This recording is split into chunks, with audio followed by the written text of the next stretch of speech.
This First Alert weather update is brought to you by Custom Engineering Heating and Cooling.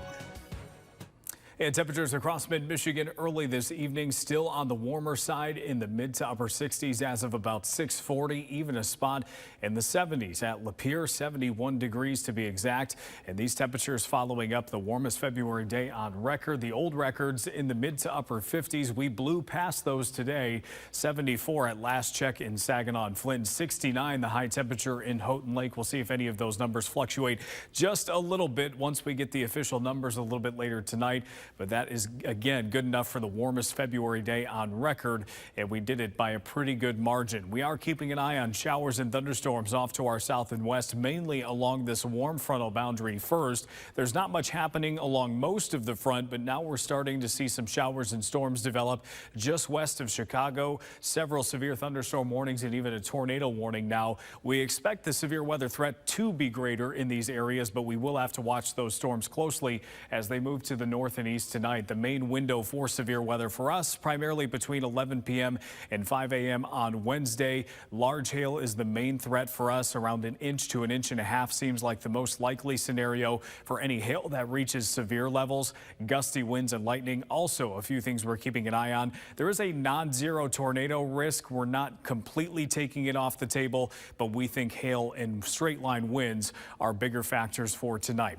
We do expect as we head into the overnight hours that clouds will thicken up even more than they've already done late this afternoon and early this evening. Notice here we're still relatively dry at 10. As we get closer to 11 and 12, we're starting to see these showers and storms pass through. A couple of our models, it's just worth noting, have illustrated this little split here between a line to the south and a line to the north. We'll actually see if that happens a little bit later tonight. I would still expect some thunderstorms around these areas, but it will be interesting to watch if they were nailing that possibility.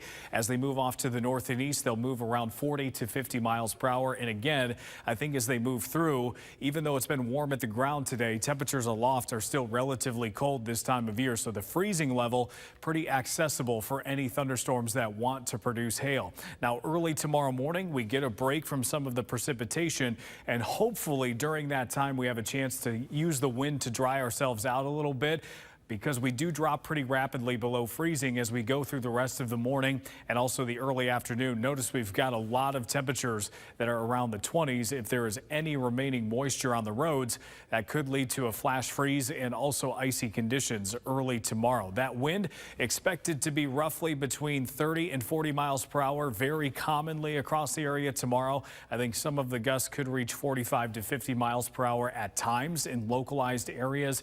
That wind will pretty much be there all day Wednesday. Wind advisories are in place from 7 a.m. to 7 p.m. Here's a look at your temperatures. Midnight, lots of 50s still around mid-Michigan. By 7 o'clock bus stop time tomorrow morning, we're dropping to the teens and also dropping to the 20s and 30s pretty rapidly. Wind chills into the teens, and then for the afternoon and evening, we're in the 20s, teens to the north. Wind chills even cooler than that. So a pretty wild swing in our weather over the next 24 to 36 hours. We do warm up by the end of the week. 50s on Saturday, 60s on Sunday, and we're also starting early next week in the 60s. Stay with WNEM TV5 on air, on the go, and online for more news and weather updates.